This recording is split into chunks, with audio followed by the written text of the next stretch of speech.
샬롬, 애청자 여러분들 평안하셨죠? 오늘은 사도행전 2장 1절에 4절 본문으로 새 바람이 일어나야 합니다. 새 바람이 일어나야 합니다. 이런 주제로 말씀을 드리겠습니다. 바람이라는 말은 좋지 못한 개념을 갖는 경우가 있습니다. 여자나 남자가 애도하는 것을 바람났다라고 표현하지요. 혹은 어머니들이 자식들을 위하여 노력하고 다닐 때 치맛바람이라고도 말하기도 합니다. 우리나라는 정치바람이 셉니다. 정치바람은 정치에 관심이 있는 분야에는 모두가 피곤합니다. 우리나라는 내 편으로 갈려 무조건 내 편은 좋고 내 편은 나쁘다. 의와 불의가 따로 없습니다. 정치바람으로 형제간에 부자간에도 문제가 생긴답니다. 이같이 세상에는 잘못된 바람 때문에 문제입니다.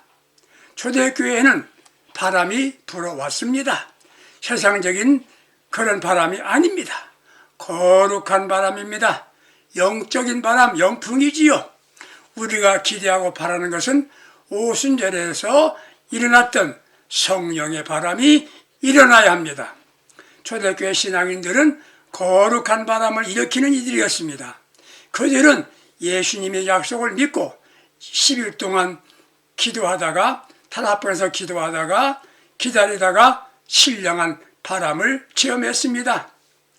그들이 역시 거룩한 바람을 일으키기 시작한 겁니다. 그걸 우리는 성령 강림절이라고 말합니다. 오늘 한국교회는 칼렌더에 적혀있는 성령 강림절이 아니라 실제 성령의 바람이 일어나는 성령 강림절이 되어야 하겠습니다.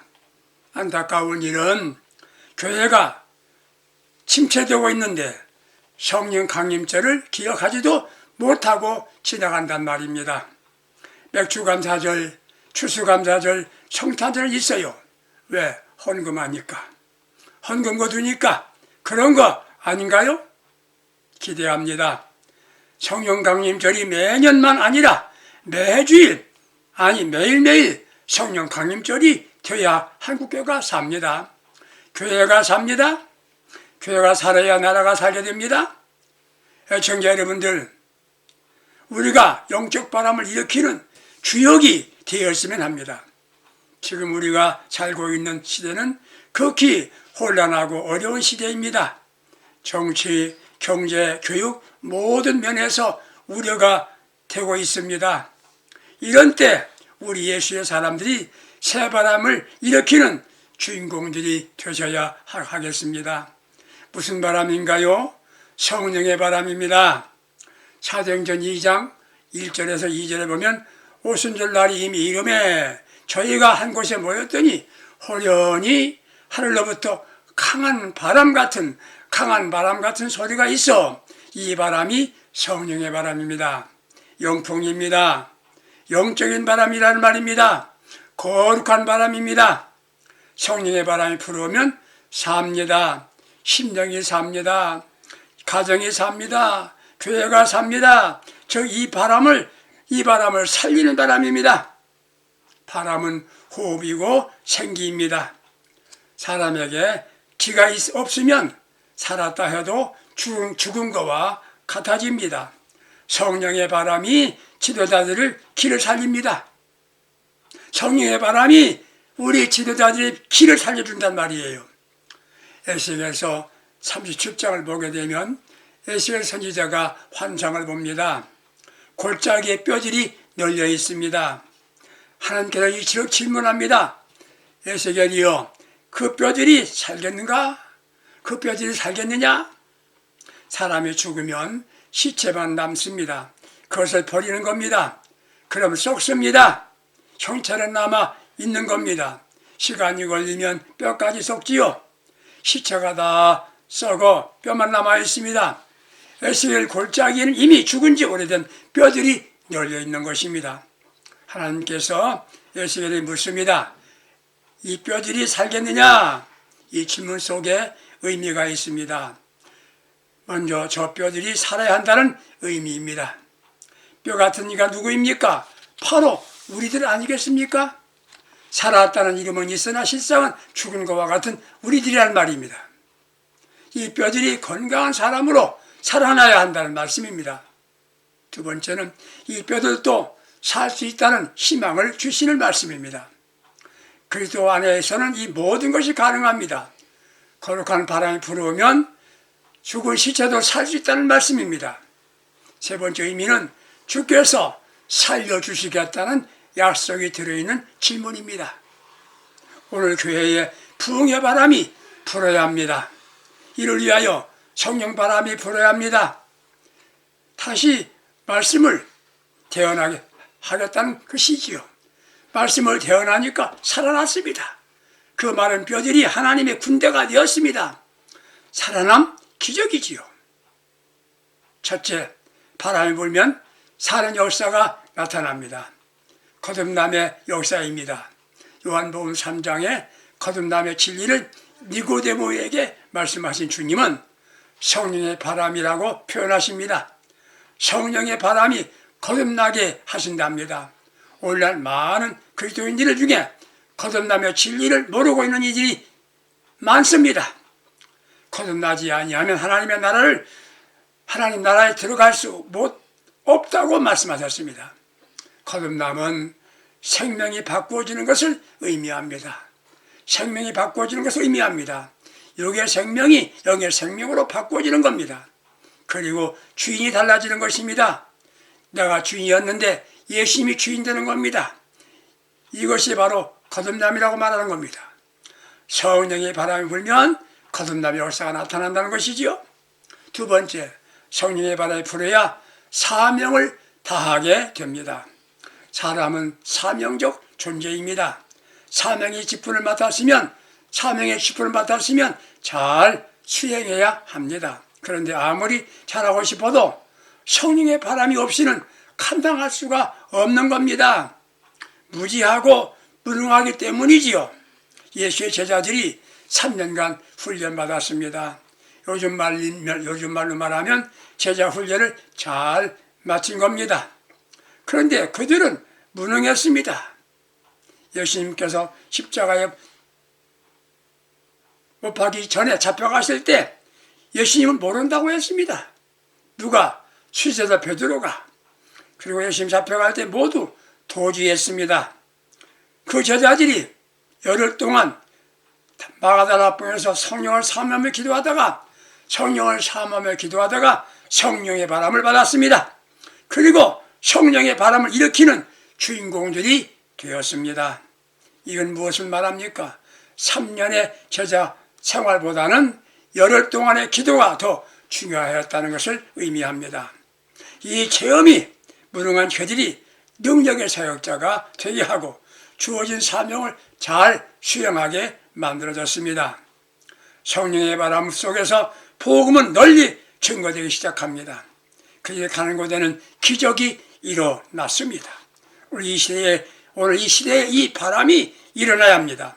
영적인 바람입니다. 이 바람을 체험한 그들은 영향을 받은 이들은 담대하게 복음을 전하게 되었습니다.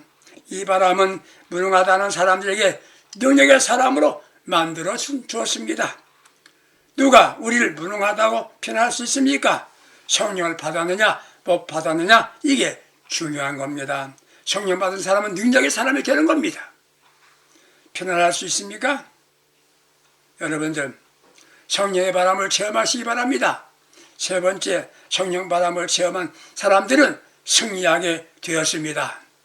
사람은 쉬지 않고 싸우고 경쟁하면서 살아갑니다. 싸우기 가장 어려운 적이 누구입니까? 바로 나 자신입니다. 자기 자신의 마음속에 있는 욕심입니다. 인간의 마음속에 있는 부패성입니다. 그리고 교만입니다. 이것이 자신을 괴롭힙니다. 바울은 선한 싸움 다 싸웠다고 승리의 노래를 부르고 있습니다. 자신을 이기는 것 쉽지 아니합니다. 자신의 욕망을 제거하는 것 어렵습니다. 자신과의 싸움에서 이기는 겁니다. 어떻게? 성령의 바람이 불어올 때 가능한 겁니다. 다른 싸움은 입으로부터 오는 도전입니다. 유혹입니다. 세상의 풍습 때문에 자신도 모르게 탈선하게 되는 경우가 많습니다. 자기 마음속에 마음의 대로 살고 있다가 말씀 안에서, 말씀 앞에서 자신을 생각해 보면 안 되는 지경까지 가 있구나, 이렇게 후회하게 되는 경우가 있지요. 세상의 유혹, 이생의 자랑, 안목의 정욕을 이기려면 성령의 능력의 바람이 필요한 겁니다. 애청자 여러분들, 성령 강림 주간에 성령의 바람으로 충만해지시를 축복합니다. 네 번째, 성령의 바람이 불어오면 신유의 능력이 나타납니다. 인간이 타락 이후에 질병과 가난, 죽음을 가져왔습니다. 우리가 항상 걱정하고 두려워하는 것이 질병입니다. 의학적으로 고칠 수 있는 불치병이 공포감을 주고 있습니다. 그러나 성령의 바람이 불어오면 질병을 못 고치는 불치병도 치유하게 되는 겁니다. 우리에게 성령의 바람으로 인하여 모두 신유의 능력을 받아 건강하게 되고, 그리고 다른 사람들을 치유해주는 능력의 역사를 일으키는 주인공들이 될 수 있기를 축복합니다. 저는 성령 체험 이후에 많은 신유의 체험을 했고, 저 자신이 신유의 능력을, 기적을 체험하고 있습니다. 시청자 여러분들, 성령 받아서, 성령 바람 불어서 자신이 건강하고 다른 사람을 고쳐주는 능력의 사람 될 수 있기를 주의 이름으로 축복합니다. 다섯 번째, 성령의 바람이 불어오면 갱신됩니다. 확 바꿔지는 겁니다. 달라지는 겁니다. 초대교회에 성령의 강력한 역사가 있었기에 전도의 바람이 불었었습니다. 기적이 일어났습니다. 그리고 많은 사람들이 기꺼이 헌신하게 되었습니다. 바나바 같은 이는 전 재산을 하나님께 드렸습니다. 그때 거짓 헌신자도 나타났습니다. 이게 누굽니까? 아나니아와 삽비라 사건입니다. 부부가 전 재산을 바친다고 하고 집에 돌아와 반은 드리고 반은 감추었습니다. 그리고 전 재산을 드린다고 거짓말했습니다. 성령의 은사가 충만한 베드로는 그들 부부를 책망합니다. 그러자 그 자리에서 죽고 말았습니다. 재산을 50%만 드렸기에 죽은 것이 아닙니다. 거짓말을 했기 때문입니다. 왜 아나니아와 삽비라가 부부가 죽어야 했습니까? 교회는 거짓이 있어서는 안 된다는 얘기입니다. 과감하게 개혁해야 한다는 필요성 때문이었습니다. 오늘 이 시대에 개혁의 바람이 불어야 할 때입니다. 교회가 진실해야 되지 않겠습니까? 아무리 강력한 성령 바람이 불어와도 개혁이 없이는 건강할 수가 없게 되는 것입니다. 개혁이나 갱신은 무엇을 말하는 것입니까? 원칙으로 돌아가는 것을 의미합니다. 원칙이 무엇입니까? 성경입니다.